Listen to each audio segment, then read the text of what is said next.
Bonjour ou bonsoir à tous, vous qui regardez les vidéos, que ce soit le jour ou la nuit, ici DVD Pro Catch, et on va encore parler d'un autre DVD très rapidement, enfin, si jamais j'arrive, mais bon, laissez-moi vous présenter tout simplement le DVD sur la WWE, World Wrestling Entertainment, même si à l'époque c'était WWF, World Wrestling Federation, alors laissez-moi vous présenter Action, ou plutôt Action. Non, bien sûr, bien évidemment, vous n'êtes pas tombé sur tout simplement un DVD pornographique, parce que c'est vrai que avec l'image de Trish Stratus en maillot de bain, on pourrait se penser que c'est tout simplement un contenu pornographique secrète de la WWE. D'ailleurs, à vrai dire, il y en avait quelques-unes des DVD sur les divas auxquelles on a l'impression de tomber sur des contenus pornographiques. Eh ben, pas du tout. Vu comment ça nous montre les plus grosses actions de l'année 2001, oui, tout simplement. Et du coup, bah, c'est l'occasion pour moi d'en parler. Donc vous voyez la jaquette et vous voyez l'arrière. Et je vais même sortir la notice, rien que pour vous. Donc bien sûr, il y a un seul DVD, bien sûr. Il n'y en a pas deux, ni trois, ni quatre. Juste un DVD. Alors du coup, bah très vite au chapitre, je pense que je vais plutôt en dire un peu plus, mais très rapidement. Alors, tout ce que je sais, on arrive à la première partie Hardcore Action. Alors, si je dis pas de bêtises, dans le Hardcore Action, excusez-moi, si je dis pas de bêtises, c'est pour le titre Hardcore, et auquel, ben, ça devait se jouer entre Raven et Taz, mais après il y en a plusieurs qui vont se mêler à la fête, tels que Hardcore Boboli, Crash Holly, Molly Holly, Steve Blackman, et qu'en fin de compte, un coup que ça s'est déroulé dans les vestiaires, ben, ce sera tout simplement Raven qui va remporter la victoire, donc ce match-là 3. Ensuite, ben, il y a Underwear, même si on est encore dans l'étape hardcore. On a le Big Show contre Rhino, qui bat tout simplement Rhino, et auquel ben, ça a été un match où tout est permis, donc c'est un 3,5. Ensuite, ben, Chris Jericho qui bat le Big Show pour le titre hardcore, et qui perd contre Rhino. Oui, donc il gagne et il perd à la fois. Donc c'est un 3,50 pour ce match-là. Ensuite, après Underwear et One to Mani, maintenant Stratusfaction. Et dans Stratusfaction, on a, bah, tout simplement bah, Trish Stratus contre Ivory dans un Brand Panties match auquel, bah, certes, c'était entre Ivory et Trish Stratus que ça se joue, mais Shayna se mêle à la fête et va commencer tout simplement à déshabiller Ivory, qui à l'époque, elle était dans la faction The Right on Censored, enfin, bref, la faction auquel ils veulent tout censurer pour le bien commun, pour le côté un peu plus PG, même si en vérité tout ça n'était que de l'écran de fumée, dans le bon sens du terme bien sûr. Et ben du coup ce match-là c'est un 3. Ensuite, ben, Trish Stratus contre Terry Runnels, ou qu'elle se faisait appeler uniquement Terry, encore dans un Brand Panties match auquel ben, c'est pas ça va pas se dérouler comme on pourrait se dire, car il va avoir également Perry Saturn qui va arriver également d'ailleurs en robe de chambre, et on se dit qu'est-ce qui se ramène avec sa robe de chambre. Eh ben tout simplement, ben il a mis tout simplement des petits sous-vêtements pour femmes, c'est-à-dire un soutif et un petit string. Donc du coup c'est comme si il s'était mêlé au match et qu'il a déjà perdu d'avance, et que ça permet à Trish Stratus de déshabiller Terry Runnels, en commençant par le haut, puis par le bas. Et du coup, ce match-là, 3,10. Voilà, j'en ai pas trop grand-chose à en faire. Maintenant, à la partie... Après Love Birds, maintenant Turn, Turn, Turn. À la partie Perry Saturn. Alors, tout ce que je sais, il s'est fait marave par les acolytes, donc Bradshaw et Farrokh, et qui faisait équipe avec Dean Malenko, donc dans les anciens Radicals, et auquel c'est victoire de APA, et pareil, 3,10. D'ailleurs, à ce propos, je l'ai peut-être pas dit, mais dans ce petit programme Action, il faut savoir que la plupart tous les matchs sont totalement rushés, car je peux vous le garantir, lorsque on veut savoir si les matchs sont tous complets, eh ben, tu peux tomber sur des matchs complètement rushés à la va-vite, et c'est pour ça que je mets cette note-là. Je me dis que si jamais tout était complet, comme l'histoire d'ailleurs, peut-être qu'il y a moyen que je mets un tout petit peu plus ou un tout petit peu moins. Pardonnez-moi, j'ai du mal à parler correctement français, et pourtant je parle très bien le français la plupart du temps. Mais bon, donc je crois que c'est dit. Ensuite encore Perry Saturn qui fait équipe avec Dean Malenko, mais contre cette fois-ci Raven, et il perd contre Raven de manière un peu lamentable, donc 2,60. Ensuite, il y a pas mal de segments aussi, beaucoup de segments à la fois, notamment le segment avec Perry Saturn, de quoi comme de comment du pourquoi il a perdu un peu la boule, et qu'il est tombé amoureux d'un ballet, qui passe, allez, qu'il a passé au restaurant avec son ami Dean Malenko, et une inconnue auquel il vient de rencontrer, et que ça va se virer un peu, un petit qui prend co, et que ça n'arrête pas pour autant la bêtise congénitale de Perry Saturn. Bien sûr, il en est pour rien, c'est comme ça comment on le book. Donc c'est pas grand chose. Qu'est-ce que je pourrais dire de plus? J'ai pas besoin de trop en citer. Si ce n'est qu'il y a aussi la partie Spike Dudley. I'm up, I'm down. I'm up, I'm down. Oh là là là là là là, pas mal de trucs à citer. Pourtant, c'est pas trop grand chose. Bah, les Dudley Boys contre Perry Saturn et Dean Malenko, auquel le match peut être bon s'il n'était pas rushé, même s'il y avait un petit truc avec Spike Dudley et Molly Holly, vu comment les deux voulaient se fréquenter ensemble. Et je sais pas trop quoi en penser, si ce n'est que ce match-là 3,20, et que voilà, j'ai pas trop j'ai pas trop la prétention d'en parler forcément. Là, là, là, là, là, là, là, là. Ensuite Perry Saturn, nanana. Ouais, contre les. Ah non, non, excusez-moi, je m'en excuse, je m'étais un peu confondu parce que là, je suis en train de regarder le papier, je m'en mêle vraiment les pinceaux. Oh là là là là là là. Pas facile quoi d'être si concentré que ça.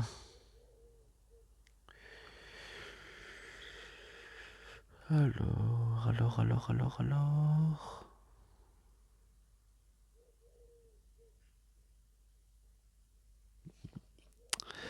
Oh là là, plus je m'attarde dessus, plus je m'en mêle les pinceaux. Bon, allez, je vais directement passer à l'essentiel. Dans un match hardcore, Test contre Perry Saturn, c'est Test qui remporte le match et la ceinture à la fois, je crois. Donc 2,40. Puis ensuite, si je dis pas de bêtises. Ah, bah oui, ils mettent un match de WrestleMania 17 entre Shane McMahon et Mr. McMahon, auquel ça a été ben, un bon match dans le sens où on veut voir le méchant se fait maraver la gueule. Et du coup, c'est victoire de Shane, donc il bat son père.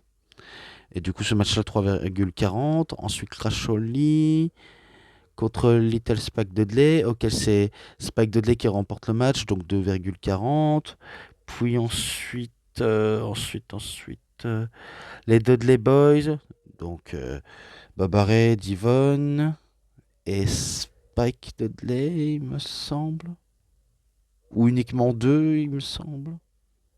Oh, je sais plus. Ah non, non, non, qu'est-ce que je raconte? Donc, Encore, encore Little Spike Dudley contre Hardcore Holly auquel il perd, donc 2,20. Ensuite, là, là, on pourrait dire que c'est un peu les Dudley Boys contre les cousins Hollies, donc les Hollies. Donc Bobber et Dudley, Devon Dudley contre Hardcore Holly et Crash Holly, donc c'est 3,20. Et là, c'est avec les Dudley Boys contre les cousins Holly, et auquel il me semble que ça va finir en baiser avec Spike Dudley et Molly Holly, donc juste un baiser, juste s'embrasser, quoi, et pas autre chose. Je vous vois venir. Et puis après, avec la partie Stone Cold, parce qu'il me semble qu'il y a beaucoup de parties avec Stone Cold, notamment la partie auquel il trahit le public et qui il s'est rangé vers son patron, enfin, qui l'accepte en tant que nouvel allié, en tant qu'ami, et auquel il va commencer tout simplement à être en roue libre, quitte à dire tabasser tous les babyface et d'être à la botte de son patron.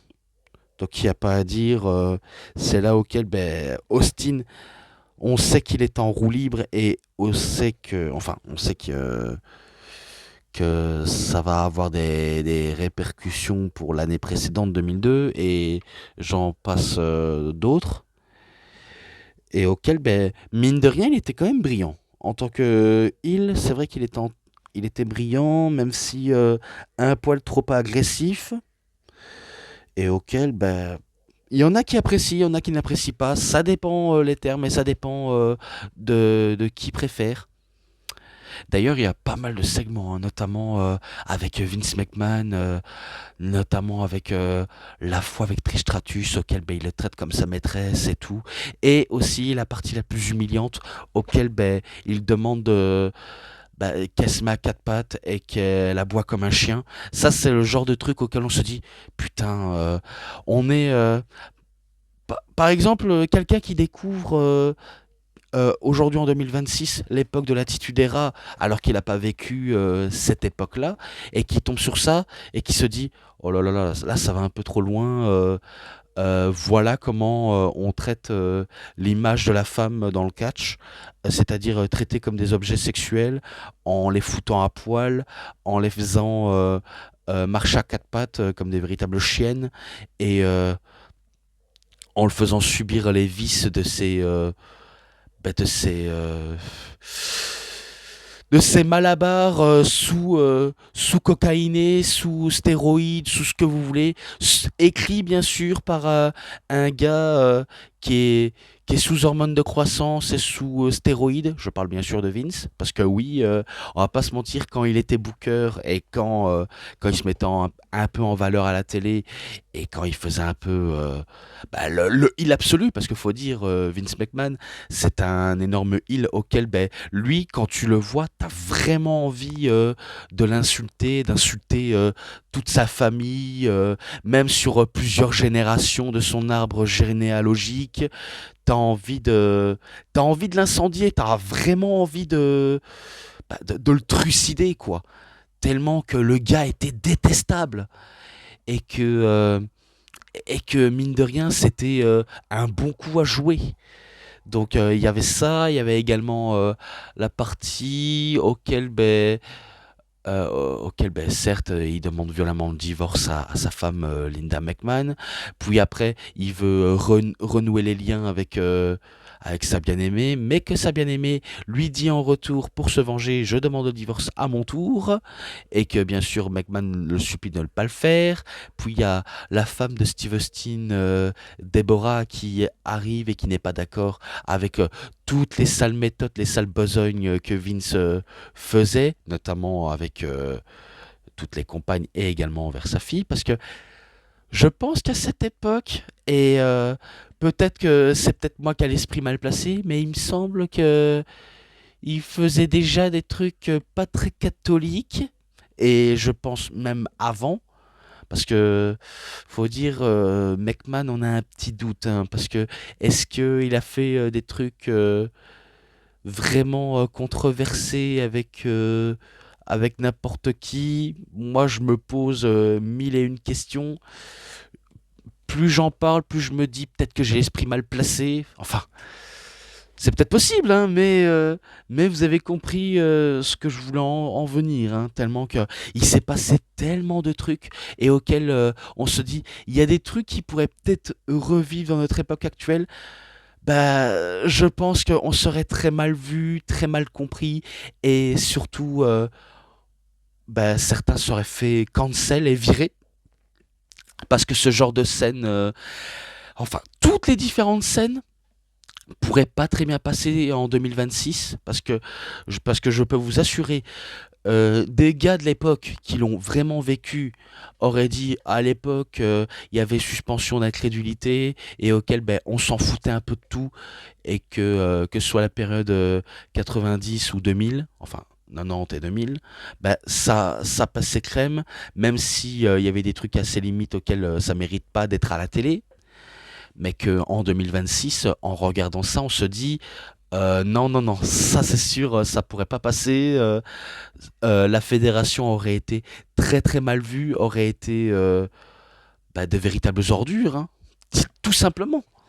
Donc c'est pour ça pourquoi ils ont un peu arrêté tout cela, même si le côté PG empêche toute liberté, et pourtant le but c'est un peu de choquer les gens dans le bon sens du terme, pas trop dans le côté assez limite. On va pas se le mentir. Bon, après, bien sûr, il y a aussi Stone Cold Steve Austin contre Spike Dudley, auquel il le bat facilement, 3,10. Ensuite, Invasion. Alors, il y a plusieurs types en termes de l'invasion auxquels ça a un peu complètement foiré et auquel ça s'est joué sur deux tournage de veste, je retourne ma veste, et ainsi de suite, ainsi de suite, ainsi de suite. Oui, parce qu'à l'époque, c'était ça l'attitude des races, c'était changement de veste, enfin, changement de camp, retournement de veste, ainsi de suite, et auquel ben, ça partait totalement dans tous les sens, et auquel on se dit, certes, l'attitudera n'est pas forcément morte, mais la guerre des lundis soirs entre WWF et WCW, on sait qu'elle est complètement morte et enterrée, et auquel ben, les McMahon ont voulu s'incruster dans cette histoire, et auquel ils ont voulu rendre les choses totalement pertinentes et intéressantes, mais ça sonnait comme un meuble plaqué qui est un peu trop surmontée, et aussi un coup qu'elle est surmontée et qu'elle n'est pas bien fixée, ben ça peut s'écrouler en un rien de temps. Ah là là là, des fois j'essaie de faire des métaphores, mais c'est pas forcément évident de mieux en parler par la suite. Enfin, j'essaye, mais c'est pas facile, hein. D'ailleurs, il y a des tas de trucs pas très faciles aussi à citer, hein. Donc auquel je préfère m'arrêter ici, si ce n'est que je passe directement aux extraits. Alors, dans les extraits, alors enfin We're All the Stone Cold. Donc il me semble que c'est la promo avec Stone Cold et McMahon, auquel ben il me semble euh, il me semble que McMahon il attend un truc de d'Austin, c'est que il sort le côté Stone Cold de l'époque. Donc son côté un peu crotal texan, serpent incontrôlable, et auquel ben, il lui cède un truc, c'est bah, de le maraver en fait. Et du coup, bah, pour McMahon, ça le manque. Et du coup, il lui disait, sache avant tout que c'est moi qui t'ai créé, Austin. Je suis limite un dieu avec des cornes de diable. Enfin, je crois qu'il a peut-être pas dit ça, mais moi, je pourrais le dire d'une certaine manière. C'est un peu pour moi le diable en personne, Vince McMahon. Et d'ailleurs, tout le monde le sait, et que lorsque Stone Cold se décourage et que il a envie de dire non, non, non, j'ai pas envie, tout ça, la connerie, non, allez au diable avec tout ça. Et du coup, ben, ce qu'il demande, c'est qu'il lui fout un stunner. Il lui fout un stunner, mais Austin ne le fera pas, et du coup, ben, ça laisse McMahon totalement désespéré. Et oui, désespéré. Bon, bien sûr, dans les extras, ils sont pas dans un ordre chrono, hein. Je vais peut-être le citer un peu à la va-vite. Alors, Booker T contre Kurt Angle, ou plutôt Kurt Angle contre Booker T pour le titre du monde poids lourd de la WCW. Si je ne m'abuse, c'est Kurt Angle qui bat Booker T dans un euphorie générale, parce que oui, il y a eu pas mal d'interventions, mais c'est Kurt qui va commencer à devenir champion, donc 3,80. Ensuite, Triple H contre Jeff Hardy pour le titre intercontinental. Ça, il est présent dans le DVD Twist of Fate, et auquel c'est Jeff Hardy qui va battre Triple H, et auquel ce match-là, c'est un 3,50. Ensuite, Triple H contre Chris Jericho, auquel c'est tout simplement Triple H qui devient champion intercontinental pour, euh, pour enfin être associé à Stone Cold dans les Two-Man Power Triple. Oui, vous voyez, hein, je le dis que c'est pas en ordre chrono, hein, donc je suis sincèrement désolé. Et pourtant, c'est un 3,90 ou 3,90 si vous préférez. Ensuite, Edge et Christian contre les Dudley Boys, et auquel le match était plutôt bon, et que c'était pour les... Ah non, c'était même pas pour les titres, c'était un match à 6, excusez-moi, où il y avait également Rhino du côté de Edge et Christian, et Spike Dudley du côté des Dudley Boys. Donc attendez, je sais pas si vous voyez, Six-Man Tag Team Match, donc voilà, et auquel c'est victoire des Dudley Boys et que c'est un 3,70, moi je préfère dire 3,70. Ensuite, Stone Cold Steve Austin contre Kurt Angle, et auquel il me semble que c'était dans un épisode de Raw, parce qu'il y avait pas mal d'épisodes de Raw et de SmackDown. Il me semble que c'est Triple H qui va venir et tabasser à coups de baramine, enfin à coups de barre de fer, baramine, ce que vous voulez, sur Stone Cold, et auquel ça provoque une victoire de Stone Cold par disqualification. Donc ça, c'était un tout petit peu décevant, mais que voulez-vous? Ensuite, ce match-là, c'est un 4. Et que là, il me semble que c'est un match en cage, il me semble. Raking of the Kingdom. Il me semble que c'est pour le couronnement du roi du ring avec Edge, qui est accompagné par Christian et aussi de William Regal, et auquel il va tacler sévèrement Billy Gunn, parce qu'il me semble que c'est cela. Ensuite, là, c'est un match en cage auquel le match était censé avoir lieu. Ça va partir en brawl dès le début jusqu'à la fin. Et du coup, le match n'en est pas vraiment un entre Stone Cold contre The Rock, auquel il va se faire tabasser par Stone Cold et même par Monsieur McMahon, et également par Triple H. Et du coup, ça forme une alliance Two-Man Power Triple direct. Donc directos, et auquel ce match-là, même si ça a été totalement arrêté et bafoué, quoi. Pour le passage à tabac, 4,10, je sais que c'est un peu osef, mais bon, que voulez-vous. Ensuite, Stone Cold Steve Austin contre Chris Jericho, auquel c'est Steve Austin qui va battre Jericho, bien sûr dans la controverse, hein. Donc on n'est jamais à l'abri d'une controverse. Ouais, parce il y a aussi Need Hug et Alliance Prepare for, et auquel ça s'arrête là, et j'ai pas besoin de trop d'en citer. Si ce n'est que si j'ai oublié de citer la note globale, pour, euh, pour Jericho et Austin, c'est 4,20, et auquel je m'arrête ici. Donc voilà, j'espère que j'ai assez tout dit là-dessus. Bon, je pensais pouvoir faire courte, mais je m'étais totalement trompé. Mais du fait que je le dis tout entièrement, un peu rapidement, ça vale le coup. Alors du coup, pour les matchs, les bonus, les segments promo, interview, enfin non, il n'y a pas d'interview, mais les segments promo, ça il y en avait. Et tout l'ensemble, c'est un 3,50, et auquel ce sera bon pour aujourd'hui de citer. Et du coup là je m'arrête ici. Donc c'est tout pour cette vidéo de review. C'était DVD Pro Catch, j'espère que ça vous aura énormément bien plu. Et si vous avez aimé cette vidéo, vous savez ce qu'il vous reste à faire. Likez la vidéo, commentez, partagez, abonnez-vous à ma chaîne et cliquez sur la petite cloche pour avoir plus de notifications et des prochaines vidéos. Et moi comme d'habitude je vous dis bonne journée, bonne soirée à tous. Au revoir tout le monde pour une prochaine vidéo. A plus à tous les fans de catch.